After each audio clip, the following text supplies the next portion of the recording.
Hey there, I'm Kate and this is Monocat. And today I'm going to talk about the electric games in France and how the future can look like for those events if PEV will be taken serious as a sport. So, let's get this started.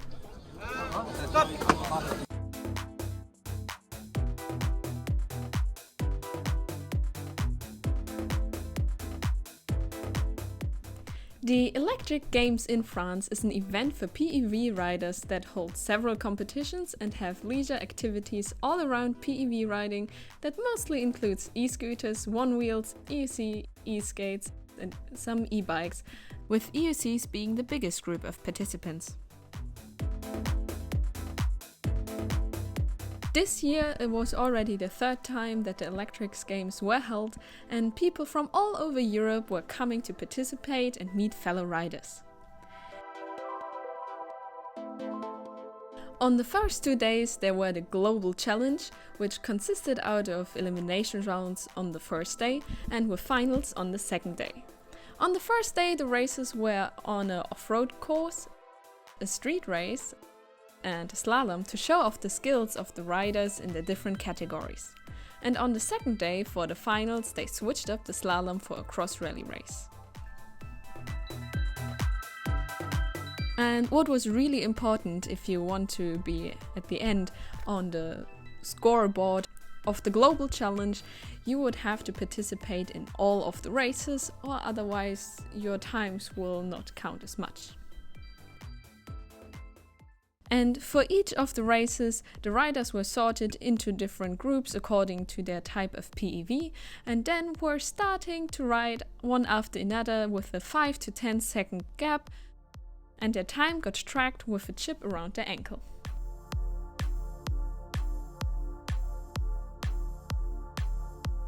But since the paths of the races were pretty narrow, I heard from a couple of riders they had trouble even though they were pretty fast, overtaking the person in front of them since they didn't want to injure them and didn't have enough space to overtake them, which slowed down their round.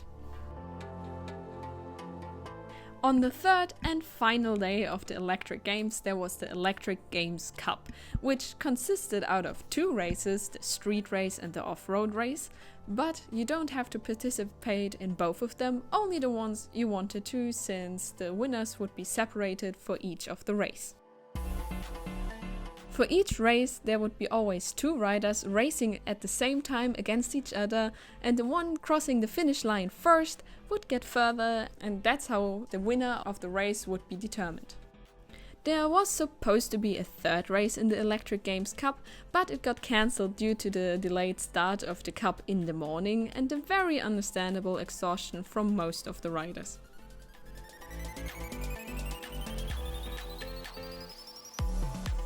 And without any doubt, those races are the main focal point of this event. But how is it for riders that didn't participate and just wanted to enjoy the leisure events advertised of the Electric Games? Here the options were either group rides, the very popular airbag, and the possibility to ride the racetracks without the heat of the competition, and some other small events. Sadly, most of those things were not mentioned in the official plan, which consisted mostly of Global Challenge from 9 AM to 6 PM. So, if you wanted to take part in the leisure activities or the vaguely defined races, you had to be constantly present at the event or hunt down some of the stuff, and even they sometimes didn't know what and where the next event or race would be. So, most of the time the not exhausted and non-participants of the official races would just organize their own group rides or mini races on the empty racetracks.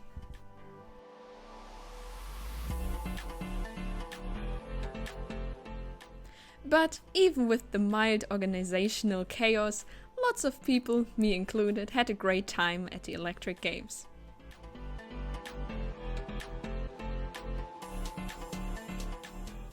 So, of course, we started to ask ourselves the question, how would it be if at some point the electric games would be sponsored or even organized by bigger companies like Red Bull, for example, with their many action-packed events for all types of extreme sports.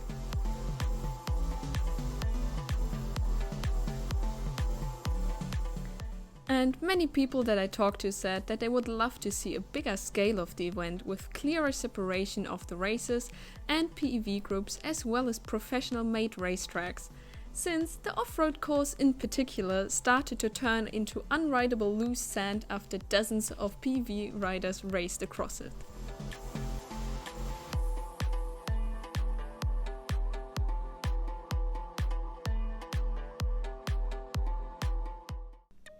And I think this would also benefit the non-participants of the races as well. I myself wasn't taking part in the races, and I was able to see the riders start, and if I would follow them on the EUC, on one more turn until they disappeared for the majority of the track into the forest.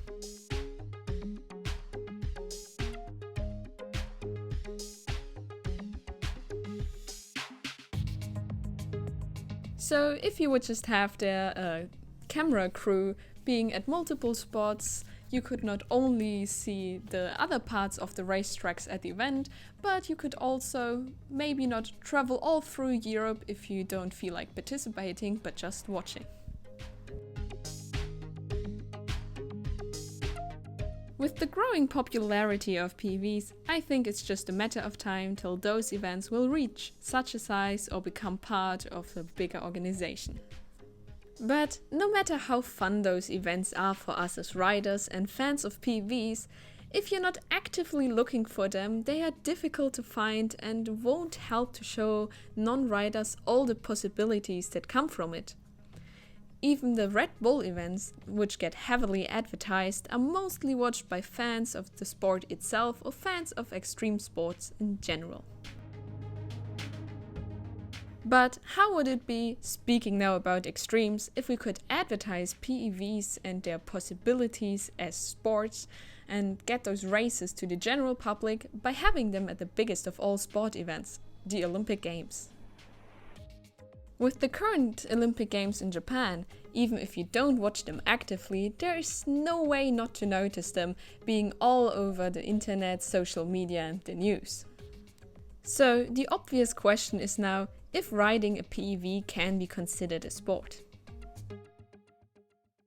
Since the organizers of the Olympics don't have a set definition of what sport really is, I looked at the dictionary and it says that sport is an activity involving physical exertion and skill in which an individual or a team competes against another or others for entertainment.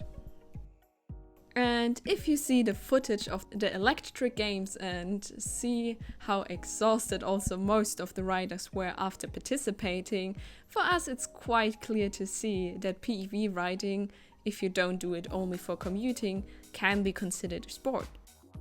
But right now the Olympic Games don't have any motorsport categories since they don't allow sports that depend primarily on mechanical propulsion.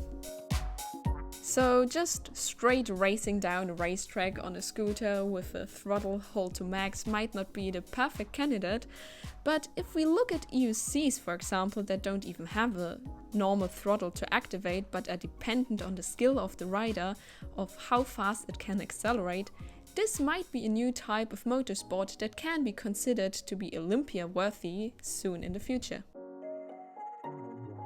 Especially since the Olympic Games have multiple disciplines which include horseback riding, which of course is a living being, but are in a certain way there to show off the skill and control of the riders that they have over them and working together with them.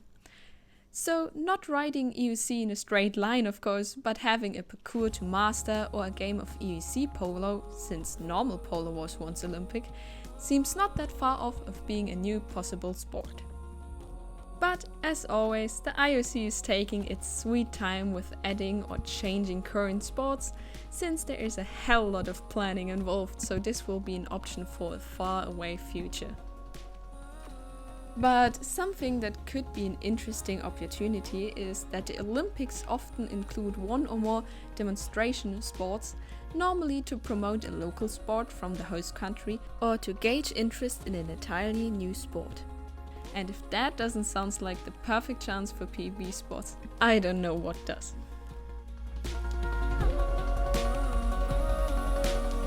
So, with all of those thoughts of possible futures for PEVs, what do you think? Could PEVs be considered a sport and even at some point be Olympic? Or do you think it should just stay in its little niche for extremists who just really need the thrill? Let me know in the comments. I myself are looking forward to all the possibilities that we can get through bigger events, especially to showing off that these devices are definitely not dangerous, but can bring a lot to a person's life and can help also in the big picture with better legalization and legalization for PEVs.